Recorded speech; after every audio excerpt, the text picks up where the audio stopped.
ಎಲ್ಲರಿಗೂ ನಮಸ್ಕಾರ ವೀಕ್ಷಕರೇ, welcome back to my channel. ನಾನು ಅನುಶ್ರೀ.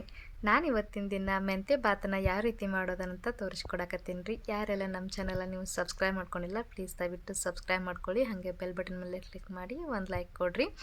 ಬನ್ನಿರಿ ಇವತ್ತಿನ ವಿಡಿಯೋ ನಾವು ಸ್ಟಾರ್ಟ್ ಮಾಡೋಣಂತ. ನಾನು ಇಲ್ಲಿ ಒಂದು ಅರ್ಧ ಹಿಡಿಯಷ್ಟು ನಾನು ಕೊತ್ತಂಬರಿ ಹಾಕಕತ್ತೇನೆ ರೀ. ಅದನ್ನ ಕ್ಲೀನಾಗಿ ವಾಶ್ ಮಾಡಿಬಿಟ್ಕೊಂಡು ಇದನ್ನು ಪುದೀನೂ ಒಂದು ಅರ್ಧ ಹಿಡಿಯಷ್ಟು ಹಾಕತ್ತೀನಿ. ಖಾರಕ್ಕೆ 3 ಹಸಿ ಮೆಣಸಿನಕಾಯಿ ಹಾಕಕತ್ತೀನಿ. ಹಂಗೆ 1.5 ಇಂಚಷ್ಟು ನಾನು ಹಸಿ ಶುಂಠಿನ ಹಾಕಕತ್ತೀನಿ. ಅದ್ರ ಮೇಲ್ಗಡೆ ಸಿಪ್ಪಿನ ತೆಗೆದುಬಿಟ್ಟು ಅದನ್ನು ತೊಳೆದಿಟ್ಕೊಂಡು ಹಾಕ್ರಿ. ಹಂಗೆ 1-2 ಗಡ್ಡಿ ಬೆಳ್ಳುಳ್ಳಿನ ಸುಲಿದ್ಬಿಟ್ಟು ಹಾಕಕತ್ತೀನಿ. ಒಂದು ಸ್ವಲ್ಪ ಅರ್ಧ ಹೋಳ್ನಷ್ಟು ನಾನು ಹಸಿ ಕೊಬ್ಬರಿನ ಹಾಕಕತ್ತೀನಿ ರೀ. ಇದು ಹಾಕಿದಾದ್ಮೇಲೆ ಒಂದು ಸಣ್ಣ 2 ಲವಂಗ, ಹಂಗೆ ಒಂದು ಅರ್ಧ ಇಂಚಿನಷ್ಟು ನಾನು ಚಕ್ಕಿನ ಹಾಕಕತ್ತೀನಿ ರೀ. ಹಾಕಿ ಇದನ್ನು ನಾವು ಪೇಸ್ಟ್ ಮಾಡ್ಕೊಂಬಿಡೋಣಂತ. ಸ್ವಲ್ಪ ಒಂದು ಹನಿ ನೀರು ಹಾಕ್ಕೊಂಡು ಒಂದು 2 ಚಮಚದಷ್ಟು ನೀರು ಹಾಕ್ಕೊಂಡು ಪೇಸ್ಟ್ ಮಾಡ್ಕೊಂಬಿಟ್ರಿ. ಇದನ್ನು ಇವಾಗ ಮಸಾಲೆ ರೆಡಿ ಆಗೈತಿ. ನನಗೆ ಪಕ್ಕಕ್ಕೆ ಇಟ್ಟುಬಿಡ್ರಿ. ಈಗ ಗ್ಯಾಸ್ ಹಚ್ಕೊಂಡು ಕುಕ್ಕರಿಗೆ ಬಿಸಿ ಆಗ್ತಿದ್ದಂಗೆ ಒಂದು 3 ಚಮಚದಷ್ಟು ಎಣ್ಣೆ ಹಾಕ್ರಿ. ಹಂಗೆ ಒಂದು 2 ಚಮಚದಷ್ಟು ತುಪ್ಪನ ಹಾಕ್ರಿ. ಇದೆಲ್ಲ ಬಿಸಿಯಾಗಿ ತುಪ್ಪ ಎಲ್ಲ ಕರಗ್ತಿದ್ದಂಗೆ ನಾವು ಏನು ಮಾಡೋಣ ಅಂದ್ರೆ, ಇಲ್ಲಿ ಮಸಾಲೆಗೆ ಚಕ್ಕೆ ನಾನು ಒಂದು 2 ಇಂಚಿನಷ್ಟು ಒಂದು 2 ಹೋಳು ಚಕ್ಕೆ ತೊಗೊಂಡಿನಿ, 2 ಲವಂಗ, ಹಂಗೆ ಒಂದು 2 ಏಲಕ್ಕಿ, ಒಂದು ಪಲಾವ್ ಎಲೆನ ಹಾಕಾಕತ್ತೀನಿ ರೀ. ಇದಷ್ಟು ಎಣ್ಣೆ ಒಳಗೆ ಫ್ರೈ ಆಗ್ತಿದ್ದಂಗೆ ನಾವು ಇಲ್ಲೇನು ಮಾಡೋಣ ಅಂತಂದ್ರೆ, ಒಂದು ಉಳ್ಳಾಗಡ್ಡಿನ ಉದ್ದ ಕಟ್ ಮಾಡಿ ಇಟ್ಕೊಂಡಿದ್ದು 1 ಕಪ್ಪಷ್ಟು ಉಳ್ಳಾಗಡ್ಡಿನ ಹಾಕೋಣಂತ. ನಾನಿಲ್ಲಿ ಒಂದು ಉಳ್ಳಾಗಡ್ಡಿ ಹೆಚ್ಚಿಟ್ಕೊಂಡೀನಿ. ಇದು ಹಾಕಿ ಇದು ಉಳ್ಳಾಗಡ್ಡಿ ಹಸಿ ವಾಸನೆ ಹೋಗುತ್ತಾ ನಾನು ಸ್ವಲ್ಪ ಇದರಲ್ಲಿ ಹುರ್ಕೊಳ್ರಿ. ಇದು ಉಳ್ಳಾಗಡ್ಡಿ ಕರಗ್ತಿದ್ದಂಗೆ ನಾವೇನು ಪೇಸ್ಟ್ ಮಾಡಿ ಇಟ್ಕೊಂಡಿದ್ದೀವಿ ನೋಡ್ರಿ, ಅದನ್ನು ಹಾಕಿ ಚಂದಾಗ ಮಿಕ್ಸ್ ಮಾಡಿ ಇದೆಲ್ಲ ಹಸಿ ವಾಸನೆ ಹೋಗುತ್ತಾ ನೀವು ಎಣ್ಣೆಯಲ್ಲೇ ಫ್ರೈ ಮಾಡ್ಕೊಳ್ರಿ. ಹಂಗೆ ಇಲ್ಲಿ ಒಂದು ಟಮಾಟಿ ಹೆಚ್ಚಿಟ್ಕೊಂಡು ಒಂದು ಟಮಾಟಿನ ಹಾಕ್ಕೊಂಬಿಡ್ರಿ. ಹಾಕ್ಕೊಂಡು ಇದನ್ನು ಸ್ವಲ್ಪ ಕೈ ಆಡಿಸ್ಕೊಂಡು ಇವಾಗ ಟಮಾಟಿ ಇದು ಹಾಕಿದ ಆದಮೇಲೆ ನಾವು ಇದಕ್ಕೆ ಸ್ವಲ್ಪ ರುಚಿ ತಕ್ಕಂಗೆ ಉಪ್ಪು, ಹಾಗೆ ಒಂದು ಅರ್ಧ ಚಮಚದಷ್ಟು ಅರಿಶಿನ ಪುಡಿ ಹಾಕ್ಕೋಬೇಕಾಗತ್ತೆ ರೀ. ಈ ಟೊಮೊಟೊ ಹಾಕಿದಾದ್ಮೇಲೆ ಉಪ್ಪು ಅರಿಶಿನ ಹಾಕೋದ್ರಿಂದ ಟೊಮೊಟೊ ಬೇಗ ಕರಗಿ ಹೋಗುತ್ತೆ ನೋಡಿರಿ. ಎಣ್ಣೆಯಾಗ ಸ್ವಲ್ಪ ಬೇಗ ಕರಗುತ್ತೆ. ಹಂಗೆ ನಾನಿಲ್ಲಿ ಧನಿಯಾ ಪುಡಿ ಅಂದ್ರೆ ಹಬೀಜ್ ಪುಡಿನ 1 ಚಮಚದಷ್ಟು ಹಬೀಜ್ ಪುಡಿ ಹಾಕಾಕತ್ತೀನಿ ರೀ. ಒಂದು ಅರ್ಧ ಚಮಚದಷ್ಟು ನಾನು ಗರಂ ಮಸಾಲಾನ ಹಾಕಾಕತ್ತೀನಿ ರೀ. ಇದು ಹಾಕಿ ಚಂದಾಗ ಮಿಕ್ಸ್ ಮಾಡ್ಕೊಳ್ರಿ. ಮಿಕ್ಸ್ ಮಾಡ್ಕೊಂಡು ಉರಿನ ನೀವು ಗ್ಯಾಸ್ನ ಲೋ ಫ್ಲೇಮಲ್ಲಿ ಇಟ್ಕೊಂಡು ಬಿಟ್ಬಿಡ್ರಿ. ಒಂದು 2 ನಿಮಿಷ ಚೆನ್ನಾಗಿ ಇದು ಹಸಿ ಸ್ಮೆಲ್ ಎಲ್ಲ ಹೋಗಿ ಒಂದು ಪರಿಮಳ ಬರುತ್ತೆ ನೋಡ್ರಿ. ಆವಾಗ ನಾನಿಲ್ಲಿ ಒಂದು ಅರ್ಧ ಕಪ್ನಷ್ಟು ನಾನು ಗಟ್ಟಿ ಮೊಸರನ್ನ ಹಾಕಾಕತ್ತೀನಿ ರೀ.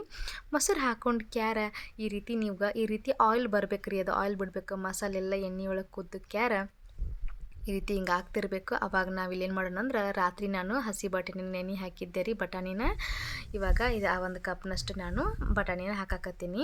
ನೆನೆಸಿಟ್ಕೊಂಡಿದ್ದು ನೀವು 5-6 ಗಂಟೆ ನೆನೆಸಿದ್ರೆ ಸಾಕು. ಹಂಗೆ ನಾನು ಒಂದು ಕಟ್ ನಾನು ಮೆಂತ್ಯ ಸೊಪ್ಪನ್ನ ಕಟ್ ಮಾಡಿ ಇಟ್ಕೊಂಡು ಅದನ್ನು ಕ್ಲೀನಾಗಿ ವಾಶ್ ಮಾಡಿ ಸ್ವಲ್ಪ ಕಟ್ ಮಾಡಿ ಇಟ್ಕೊಂಡಿದ್ದೆ. ಹಂಗೆ ಎಳೆ ಬರುತ್ತಂತನೂ ಕಾರಣಕ್ಕಾಗಿರಿ. ಇವಾಗ ಮೆಂತ್ಯ ಹಾಕಿದ ಆದಮೇಲೆ ನಾವು ಒಂದು ಮಿಕ್ಸ್ ಹೊಡೆದ್ಬಿಡೋಣಂತ. ಈ ರೀತಿ ಚಂದಾಗ ಮಿಕ್ಸ್ ಮಾಡ್ಕೊಳ್ರಿ. ಮಿಕ್ಸ್ ಮಾಡ್ಕೊಂಡು ಕರಗಕ್ಕೆ ಬಿಟ್ಬಿಡ್ರಿ. ಇಲ್ಲಿ ನಾನು ಒಂದು 2 ಗ್ಲಾಸ್ನಷ್ಟು ಅಕ್ಕಿ ತೊಗೊಂಡೇನಿ ರೀ. ಇದನ್ನು ಕ್ಲೀನಾಗಿ ಒಂದು 3 ಬಾರಿ ತೊಳ್ಕೊಂಬಿಡ್ರಿ. ತೊಳ್ಕೊಂಡು ಇದೆಲ್ಲ ಕರಗೈತೆ ನೋಡ್ರಿ. ಇವಾಗ ಅಕ್ಕಿನ ಹಾಕೊಂಡ್ಬಿಡ್ರಿ. ತೊಳೆದಿದ್ದಂಥ ಅಕ್ಕಿನ ಹಾಕಿ ಒಂದು ಮಿಕ್ಸ್ ಹೊಡೆದ ನೀಟಾಗಿ ಮಿಕ್ಸ್ ಮಾಡ್ಕೊಳ್ರಿ. ಈ ಮಸಾಲೆ ಎಲ್ಲ ಪೂರ್ತಿ ಅಕ್ಕಿಗೆಲ್ಲ ಅಂಟ್ಕೊಳ್ಬೇಕು ನೋಡ್ರಿ. ಆ ರೀತಿ ಚಂದಾಗ ಮಿಕ್ಸ್ ಮಾಡ್ಕೊಳ್ರಿ. ಮಿಕ್ಸ್ ಮಾಡ್ಕೊಂಡು ನಾನು ಒಂದು 2.5 ಗ್ಲಾಸ್ನಷ್ಟು ನೀರನ್ನು ಹಾಕಾಕತ್ತೀನಿ ರೀ. ಇಲ್ಲಿ ನಿಮ್ಗೆ ಆ ನೀರಿನ ಅಳತಿ ಗೊತ್ತಾಗಲಿಲ್ಲ ಅಂದ್ರೆ ಈ ರೀತಿ ನೋಡಿರಿ. ಈ ಮಧ್ಯೆ ತೋರು ಬೆರಳು ಏನೈತಲ್ಲ ಇದರಲ್ಲಿ ಅದಕ್ಕೆ ಈ 2 ಲೈನ್ ಹಿಂಗೇನು ಇರತ್ತೆ ನೋಡಿರಿ. 2 ಇಂಚ್ ಅಂತ ನಾವು ಏನು ಹೇಳ್ತೀವಲ್ಲ ಅಲ್ಲಿವರೆಗೂ ನೀರು ಬರೋಂಗೆ ಇಟ್ಕೊಂಡ್ಬಿಡ್ರಿ. ಇಟ್ಕೊಂಡು ಇದೊಂದು ಟ್ರಿಕ್ ನೋಡಿರಿ, ಇದೊಂದು ಟಿಪ್ಸ್ ಅನ್ನ ಮಾಡೋಕ್ಕೆ. ಸೊ ನೋಡಿರಿ, ಈ ಲೈನಿಗೆ ಇಟ್ಕೊಂಡ್ಬಿಟ್ರೆ ಅಂದ್ರೆ ಅನ್ನ ಪರ್ಫೆಕ್ಟಾಗಿ ಆಗುತ್ತೆ. ಹಾಗೆ ಸ್ವಲ್ಪ ಕಸ್ತೂರಿ ಮೆಂತ್ಯ ಹಾಕಿ ಒಂದು ಲಿಡ್ನ ಕ್ಲೋಸ್ ಮಾಡಿ ಒಂದು 3 ವಿಸಲ್ ಹೊಡೆಸ್ಕೊಂಬಿಡೋಣಂತ್ರಿ. ಕುಕ್ಕರ್ 3 ವಿಸಲ್ ಆಯ್ತಂತಂದ್ರೆ ಇವಾಗ ಅನ್ನ ರೆಡಿ ಆಗ್ತೈತಿ. ಇದನ್ನು ನಾವೇನು ಮಾಡೋಣ ಅಂದ್ರೆ, ಕುಕ್ಕರ್ ಸ್ವಲ್ಪ ತಣ್ಣಗೆ ಬಿಟ್ಬಿಡೋ ನಂತರ ತಣ್ಣಗಾಗೈತೆ ನೋಡ್ರಿ. ಇವಾಗ ರೆಡಿ ಆಗೈತಿ ಮೆಂತ್ಯ ಬಾತ್.